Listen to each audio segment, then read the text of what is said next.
हमारे साथ senior anchor person और तज्ज़ियाकार डॉक्टर शाहिद मसूद ने हमें ज्वाइन कर लिया। डॉक्टर साहब, फाइनली वो दिन आ गया है, गज़ा मुआहदे पर दस्तखत हो गए हैं और गज़ा की आवाम को भी सुख का सांस मिला है, क्या कहेंगे आप? देखिए, अभी इसमें काफी कुछ होना बाकी है और गालिबन अभी कुछ देर के बाद ये जो अनाउंसमेंट हुई अभी साइन किए 4 मुल्कों ने और उसके बाद ये कहा गया कि इसमें एक पॉज ले रहे हैं, एक वक्फा ले रहे हैं, उसके बाद शायद मीडिया से ये सारे रहनुमा जो हैं या चंद रहनुमा बात करेंगे। इसमें 2-4 बातें ऐसी हैं जो बड़ी अहम है। पहली बात तो ये है कि प्रेसिडेंट ट्रंप क्या वही बात करेंगे जो बात उन्होंने आज कनेसेट में तल अवीव में की है और जहां पे उन्होंने बहुत फातेह करार दिया है नेतन्याहू को और ये कहा है कि जी वो गोलान की पहाड़ियों का जो खास तौर पे जिक्र हुआ है, तो जाहिर है तुर्किया और जॉर्डन और बाकी मुल्क जो हैं उस पर वो जब शाह अब्दुल्ला भी मौजूद हैं, अर्दोगन भी मौजूद हैं जिनकी बड़ी तारीफ भी की उन्होंने, तो यकीनन ये गोलान की पहाड़ियों के हवाले से बात होगी।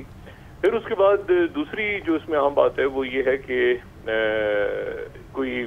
शुरू में ही अभी यानी चंद घंटे ही हुए हैं इसको, वहां से कैदी जो हैं वो इस्राएली जेलों से रिहा हुए हैं, लेकिन इतलात ये आ रही हैं कि 154 कैदी जो हैं 154 उनको फलस्तीन से दरबदर कर दिया गया है, यानी उनको जलावतन कर दिया गया है। यानी वो जेलों से रिहा हुए हैं लेकिन ना वो मगरिबी किनारे में दाखिल हो सकते हैं 154 और ना ही वो गजा में दाखिल हो सकते हैं। और इनमें कई कैदी ऐसे हैं जो कि कई सालों से जेलों में थे और उनके घर वाले जो हैं वो उनका इंतजार कर रहे थे आज बड़ी खुशी से कि वो रिहा होके पहुंचेंगे। अभी इनमें वो लोग नहीं हैं जिनमें मरवान बरगूती और अब्दुल्ला बरगूती और हसन सलामे और ये लोग, इनसे हटके जो लोग रिहा हुए उनमें से 154 लोगों को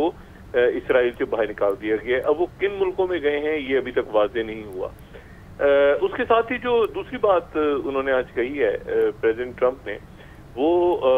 ये अभी तक तय नहीं हुआ कि जो फलस्तीनी अथॉरिटी उसका क्या रोल होगा,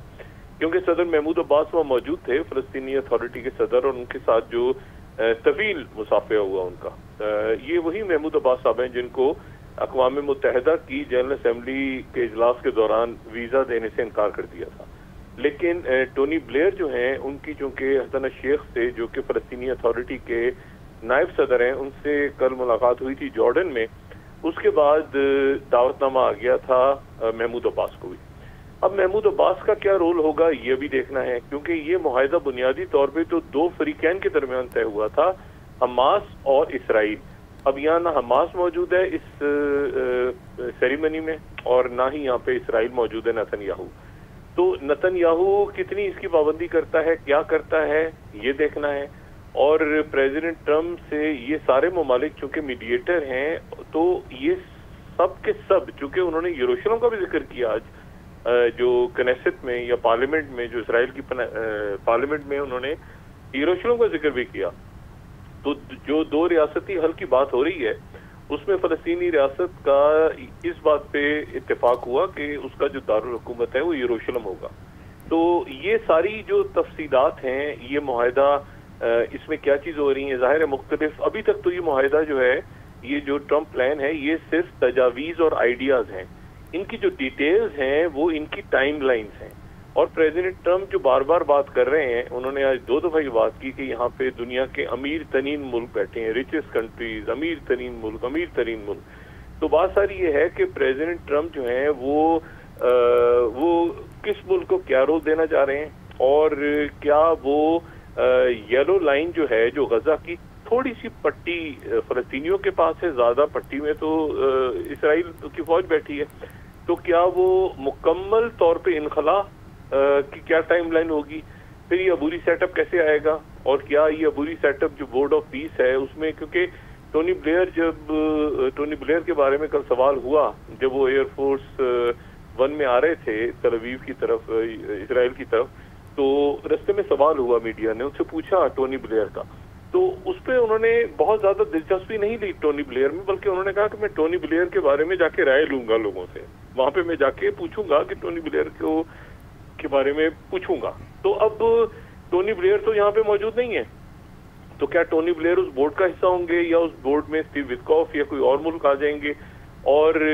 जो पहले प्रेसिडेंट सीसी के साथ उनकी गुफ्तगू हो रही थी प्रेसिडेंट ट्रंप की,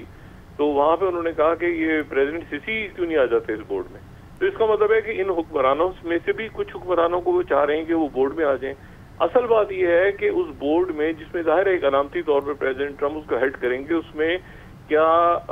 बोर्ड मेंबर्स के तौर पे कौन से मुल्क आते हैं और कौन से मुल्क क्या उनके लीडर्स आते हैं या वो मुल्क किसी को रिकमेंड करते हैं, और फिर फलस्तीनी क्या उस बोर्ड के मातहत होंगे। असल इशू ये है। फिर ये है कि जो अंदर फौज जाएगी वो किस मैंडेट के थ्रू जाएगी। अक़वाम मुत्तहिदा का मैंडेट जो है वो तो अक़वाम मुत्तहिदा को तो ना जो है वो प्रेसिडेंट ट्रंप ज्यादा उसको इज्जत देते हैं और ना ही अक़वाम मुत्तहिदा को नेतन्याहू मानता है। अब आज की तकरीब भी आप देखें तो आपको आज की तकरीब में अक़वाम मुत्तहिदा नजर नहीं आ रही। इस पूरी तकरीब में यहाँ पर अगर किसी मरकजी शख्सियत को होना चाहिए था जो मुल्कों के मामलात को तय करते हैं, तो अक़वाम मुत्तहिदा का प्लेटफॉर्म होता है, चाहे वो रियासतों को तस्लीम करना हो या कोई पीस कीपर्स भेजने हो या कोई। अब ये जो फौज अंदर जाएगी किस मैंडेट के थ्रू होगी, इसका क्या इख्तियार होगा, मतलब इसकी पावर क्या होगी, और ये क्या मुमकिन है कि 3, 4, 5 मुल्क 10 मुल्क मिलके किसी जगह एक फौज भेज दें और उस फौज के पास क्या पावर हो। क्योंकि इसमें आप देखें ना, मुख्तलिफ हैं बिल्कुल। मतलब टर्की एक हमारा बरादर मुल्क है लेकिन वो नेटो का मेंबर है, इसी तरह से GCC ममालिक हैं, इसी तरह इजिप्ट की बिल्कुल अलग तरजीहात हैं। तो वो अब किस तरह से ये फौज का क्या मैंडेट होगा, और ये क्या फौज जाके इसराइल तो असला नहीं फेंक रहा ना। अगर हमास असला फेंक रहा है और इसराइल वहां से अटैक करता है, भाई या तो दोनों डिसाम हो जाए ना, इसराइल भी डिसाम हो जाए और हमास भी डिसाम हो जाए। अब इसराइल के पास तो न्यूक्लियर वेपन्स हैं और आयरन डोम है, और ये सारे किस लिए फिर? अगर तो फलस्तीनियों के लिए थे तो फलस्तीनी तो डिसाम करने जा रहे हैं, हमास से असला ले रहे हैं, और अगर फलस्तीन के लिए नहीं थे तो फिर अरब मुल्कों के लिए थे। क्योंकि ईरान के बारे में तो कह रहे हैं कि ईरान को हमने तबाह कर दिया, ईरान का न्यूक्लियर, और हम ईरान के साथ डील करने जा रहे हैं। तो फिर इसराइल इतनी बड़ी एक फौजी पावर क्यों बना हुआ है और उसको क्यों इतनी एड दे रहा है अमेरिका? तो फिर इसराइल जो है अगर कल को अटैक करता है दोबारा फलस्तीनियों पे, तो उसके नतीजे में क्या यहाँ जो फौजी मौजूद होंगी गजा में, क्या उनका मैंडेट क्या होगा? क्या वो जवाब में इसराइल पे अटैक करेंगी? क्योंकि वहां पे तो अमेरिकन ट्रूप्स भी आ गई हैं 200। तो अभी बहुत सारे ये इंटरनेशनल स्टेबलाइजेशन फोर्स के हवाले से बहुत सारे सवाल आते हैं, टाइम लाइन्स के हवाले से बहुत सारे सवाल आते हैं कि कितने अरसे में इसराइली फौज का मुकम्मल इनखला होगा, फलस्तीनी रियासत कब, उसका ऐलान कब होगा, ये बोर्ड कैसे बनेंगे, इनके मेंबर्स कौन से होंगे। इसमें हमास ने जो मुलाकात की है बुध की रात को, देखिए हमास के जो खलील अल-हया हैं उनकी मुलाकात हुई है जैरेड कुशनर से और स्टीव विटकॉफ से, और उस मुलाकात में ये तीनों मुल्कों के टर्की, कतर और इसमें इजिप्ट, इन मुल्कों के रहनुमा और इनके इंटेलिजेंस के लोग मौजूद थे वहां पे 4 सीजन्स होटल में। तो वहां पर इसीलिए जो बार बार ये बात कर रहे हैं खलील अल-हया या हमास के लोग, वो ये कह रहे हैं कि जी हमारे पास गारंटी है इस बात की मीडिएटर्स की कि ये कंप्लीट इस तरह से आगे चल के मामला जाएगा। अब ये चूंकि दरमियान में गड़बड़ हुई है, उसके नतीजे में आज उन्होंने 20 जिंदा तो छोड़ दिए, लेकिन जो बॉडीज हैं वो उन्होंने 4 दी हैं अभी तक। 28 बॉडीज देनी थी, बाकियात तो वो नहीं दी उन्होंने, क्योंकि उन्होंने, हमास ने कहा कि ये इन्होंने हमारे 154 लोगों को